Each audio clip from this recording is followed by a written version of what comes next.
Bismillahirrahmanirrahim. Assalamualaikum warahmatullahi wabarakatuh.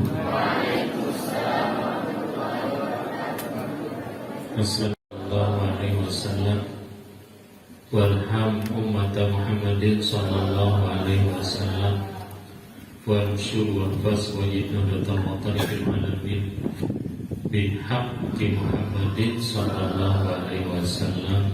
Amma ba'd. Para satis, ustazah yang saya banggakan, yang telah tulus ikhlas untuk membina, membimbing, mengajar anak-anak kita,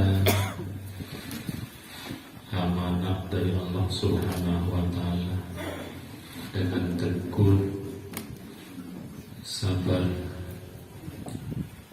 sehingga anak-anak kita memiliki kemampuan seperti yang sebagian kecil kita saksikan, dan kita yakin kemampuan anak kita ini bervariasi, masih banyak terpendam. Anak-anak kita ini adalah mutiara-mutiara yang sangat berharga di masa depannya nanti. Mudah-mudahan Allah Subhanahu wa Ta'ala memberkahi anak-anakku sekalian, diwati sebagai anjung bintang-bintang yang akan memperjuangkan agama Allah yang mulia ini dan negara yang kita cintai ini. Tadi dalam ikrar itu menurut saya ada yang kurang. Pastinya agama baru negara. Ternyata ada disebut tadi agama, karena kita ini santri. Mungkin idealnya ikrar tadi itu untuk anggota dewan, untuk pejabat atau pejabat. Kalau kita santri, idealnya tadi ada kata-kata agama, identiknya begitu.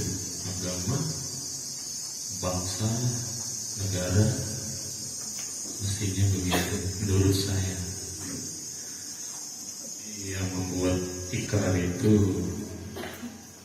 mungkin sudah mempertimbangkan banyak hal sehingga bahasanya seperti itu. Alhamdulillah wa syukurillah, pada hari ini kebersamaan kita di sini dalam rangka bersyukur dengan cara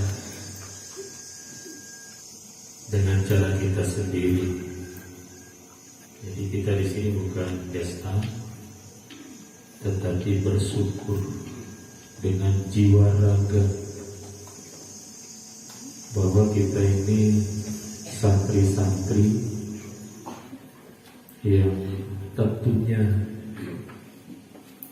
kita menjadi santri, berjiwa santri, sehingga masuk di lingkungan yang semestinya ditempati oleh para santri di semata-mata petunjuk Allah Subhanahu wa Ta'ala.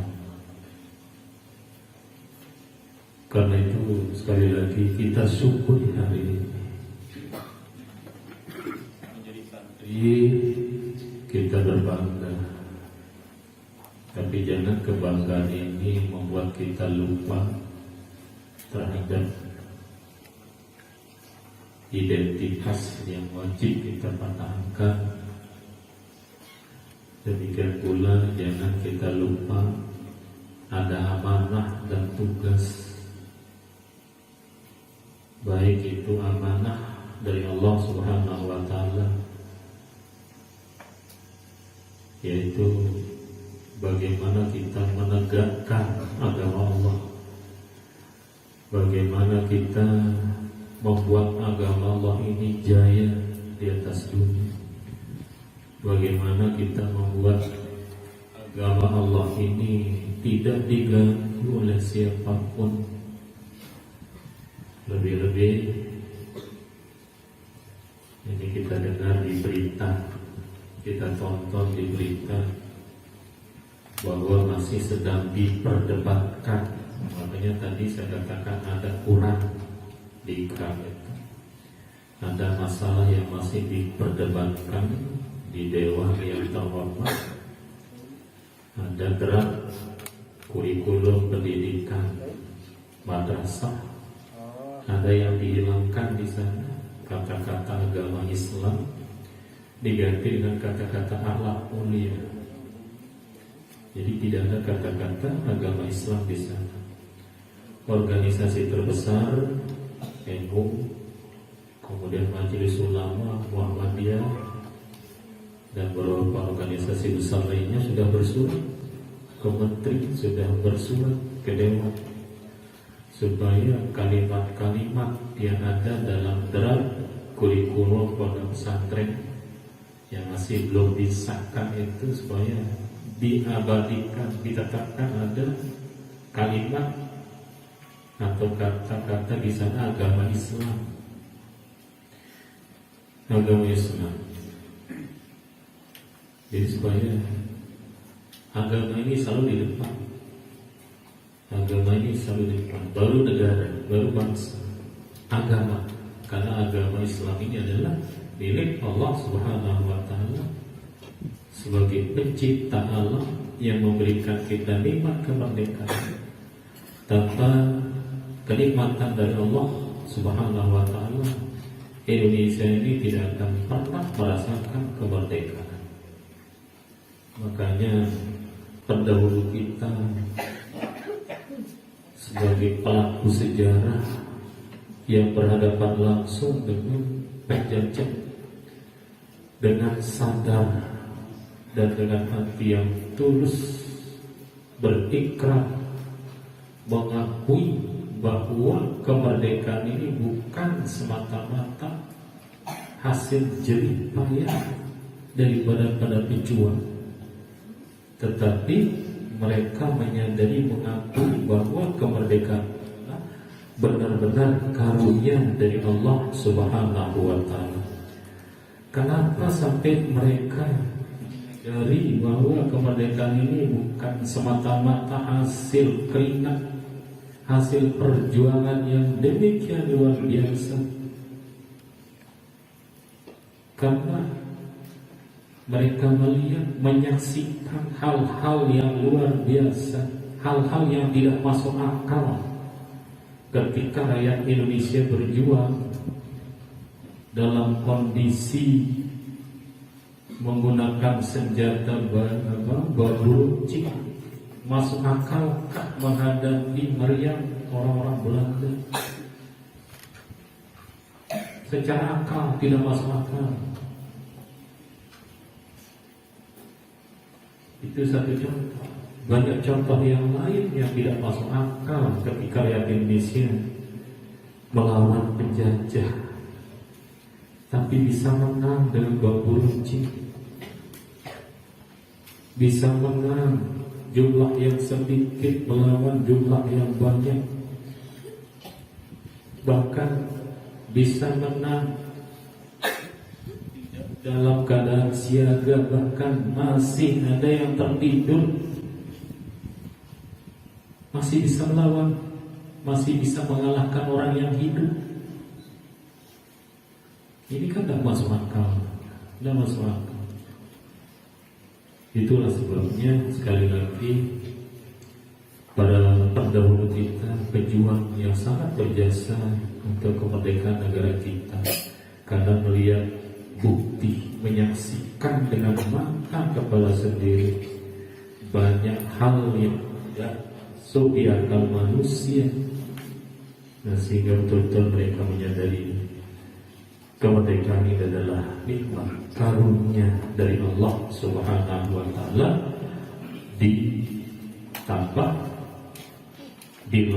dengan perjuangan daripada rakyat Indonesia sendiri. Nah, kemudian maksudnya berbangga di sini menjadi santri, bahwa dengan menjadi santri berarti kita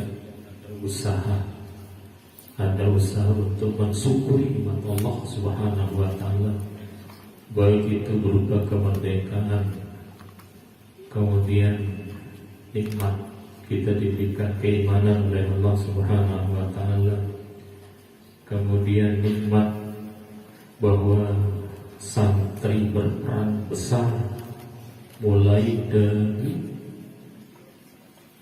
proses Indonesia ini merdeka. Dari sebelum merdeka, santri ini banyak sekali perannya, banyak sekali perannya.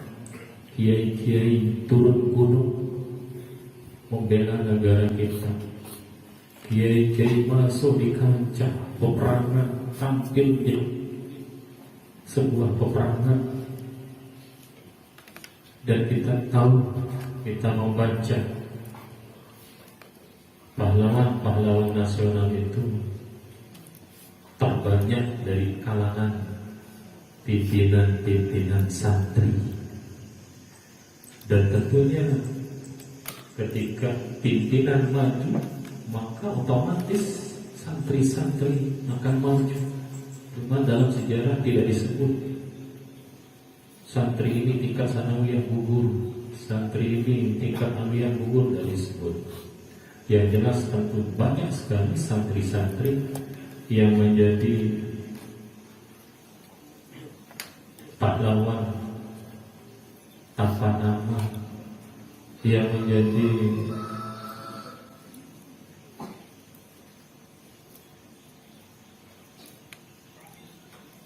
warga negara yang banyak berjasa terhadap kemerdekaan Republik Indonesia yang kita cintai.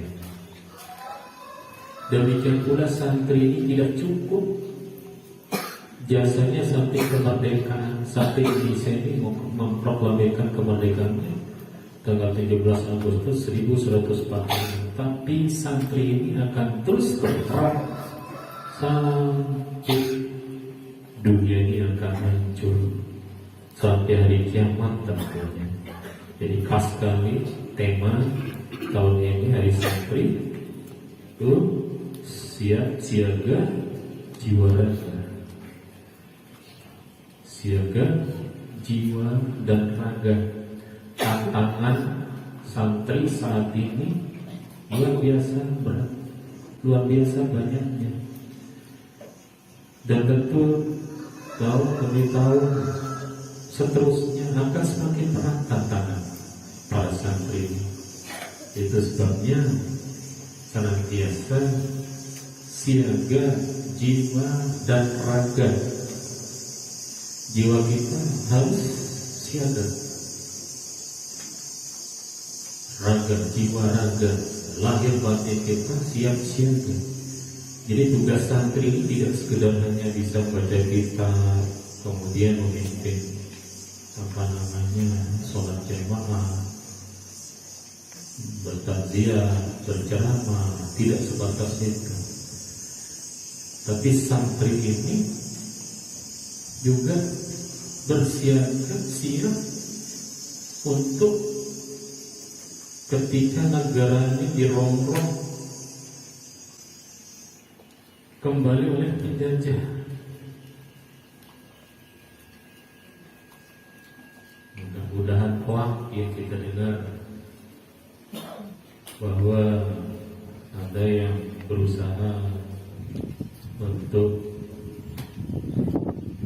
paling tidak mengurangi wilayah negara kesatuan Republik Indonesia. Dari kalian belum lahir kita dengar Aceh merdeka, Papua merdeka. Belakangan kita dengar Kalimantan yang direncanakan menjadi negara apa namanya ibu kota negara itu ceritanya mau diambil sebagai bayar utang Indonesia saat ini untuk biaya COVID-19 ini sampai 13 triliun. Ini untuk COVID aja kurang lebih begitu. Belum lagi utang negara yang lain, dan utang negara ini sangat besar di sebuah negara, sehingga katanya negara tempat Indonesia berutang itu andaikan diambil Pulau Kalimantan itu masih belum terbayar utang negara yang kita cintai. Nah, jadi ketika betul-betul itu terjadi, santri tak boleh diam, jangan ayo cuma timbang pusing-pusing jadi bayar utang, ambil aja.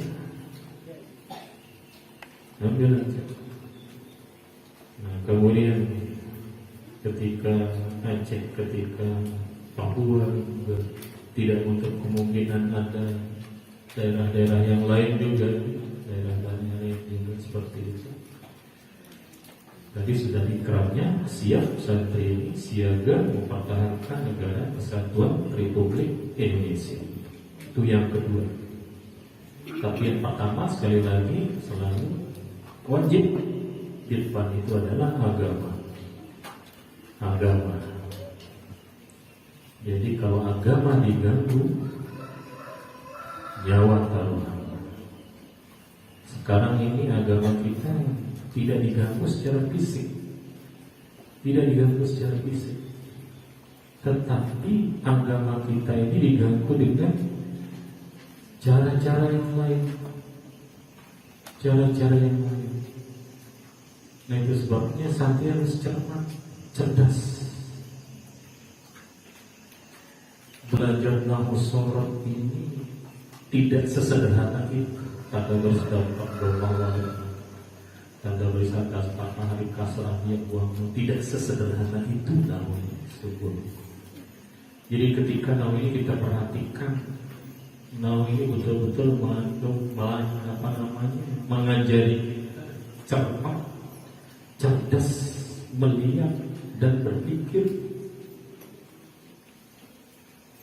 Kalau orang pintar nahu itu otomatis politik itu pintar ya.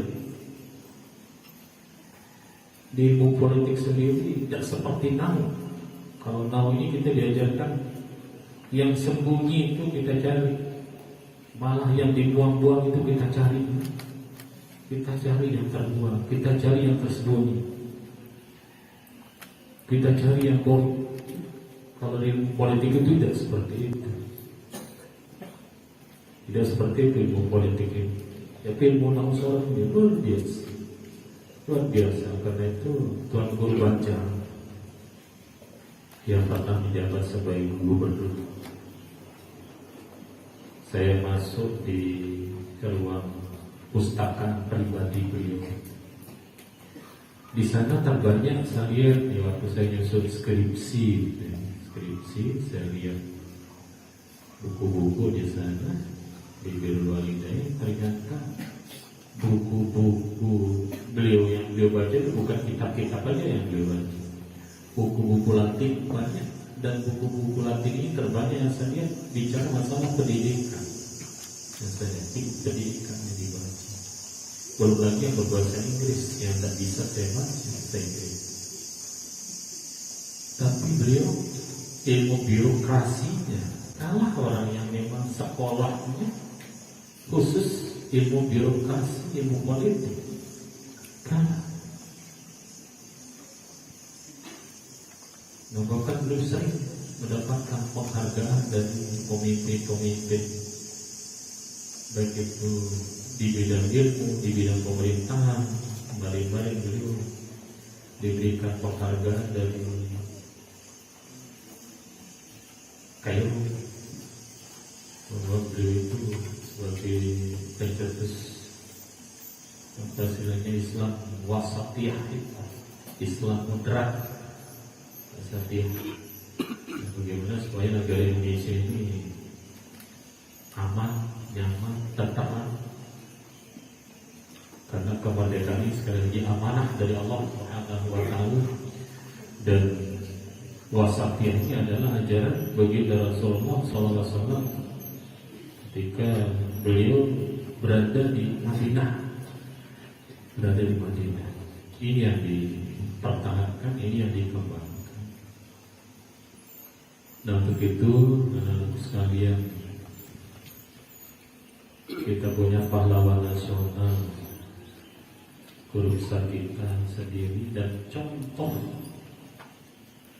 kepahlawanan beliau, contoh jiwa kesatria dan kesatria beliau, itu sudah cukup sebagai contoh untuk kita semua.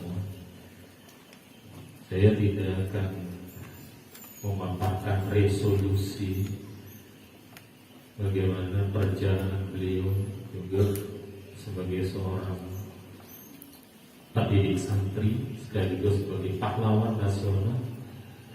Cukup kayaknya tadi di drama itu kan sudah ada gambaran bahwa sekali lagi nama gelar yang diberikan kepada beliau ini bukan sekedar jempolan semata, tetapi gelar yang diberikan ini betul-betul berhak beliau sandang, karena tidak sedikit peran beliau di dalam kemerdekaan Republik Indonesia.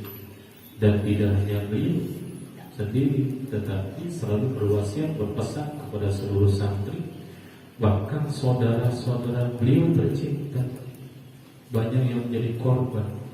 Bukan beliau tidak langsung menjadi pemimpin ketika penyerbuan nikah, tapi bukannya tidak langsung, tapi beliau langsung, karena yang menghalangi beliau itu kan perjuangan dengan ilmu ini, itu lebih diperhatikan, karena melawan penjajah ini tidak cukup dengan tenaga, tidak cukup dengan kekuatan, tidak cukup dengan ilmu kesaktian, tidak cukup dengan itu. Tetapi seperti wasiatnya tadi sama siapa? Tuan Guru Kaisar, politik, strategi kita berjuang. Kalian ini sedang berjuang, harus memahami strategi, harus cerdas, harus peka. Nah, jadi kita tidak sekedar berpangku tangan ketika Islam ini diganggu dengan cara, tetapi kita harus melawannya dengan cara pula. Kita tidak ada benturan fisik ketika kita membela agama Allah, tetapi ada benturan cara. Bagaimana supaya seperti contoh tadi, ada upaya untuk mengkerdilkan Islam dari perannya yang sangat besar terhadap kemerdekaan Republik Indonesia. Ada usaha-usaha seperti itu. Jangankan agama, Quran dari zaman hidup masa hayat Rasulullah SAW, Quran ini ada yang berusaha merubah-rubah. Ada yang berusaha menuduh Quran ini dibuat-buat. Ada yang menuduh Quran ini adalah seher Belanda. Apalagi di zaman kita, agama ini tidak akan pernah putus. Ada orang-orang yang berusaha mengkriminalisasi agama kita yang kita cintai. Contohnya seperti tadi, kurikulum madrasah. Bagaimana dengan sekolah? Itu sudah dihilangkan kata-kata agama Islam. Ini harus kita cermati. Kita tidak perlu berdemo, tidak perlu teriak-teriak. Mari kita perbaiki diri dari jati diri santri. Tadi sudah ditampilkan dari yang putri. Saya aja tidak mampu tampil seperti itu. Guru-guru kalian tidak akan mampu. Ada yang mampu, tetapi mungkin tidak sebaik penampilan yang tadi. Ada judes. Guru-gurunya kira-kira siapa yang judes di sini? Menggantikan posisi ketika memiliki akhlak yang baik. Terhormatnya kalian ketika memiliki akhlak yang baik. Mulianya kalian ketika kalian memiliki akhlak yang baik. Lengkap kebaikan, kehormatan, kemuliaan, harga diri kalian miliki ketika akhlak ini betul-betul diperhatikan. Para satis, ustazah, suarakan akhlak ini. Jangan malas mengingatkan, jangan malas menasihati, jangan malas menegur. Tetap selama proses belajar harus akhlak ini diawasi dan diperbaiki. Tidak sekedar di kelas, tidak sekedar ketika kita berhadapan dengan santri kita, tetapi selalu ketika santri kita ada yang kurang pas, kita perbaiki, kita nasihati, jangan pernah bosan. Jadi terus insya Allah tadi ujungnya santri yang judes pada akhirnya menyadari dirinya sekarang sudah menjadi santri yang sangat baik, yang akhlaknya baik, tidak lagi mengambil HP ibunya besok ketika datang. Berapapun dikasih, alhamdulillah, syukurulillah. Apapun yang dibawakan oleh orang tuanya, alhamdulillah, syukurulillah. Walaupun hanya sebungkus kerupuk yang dibawakan, dia akan selalu bersyukur kepada Allah Subhanahu wa Ta'ala.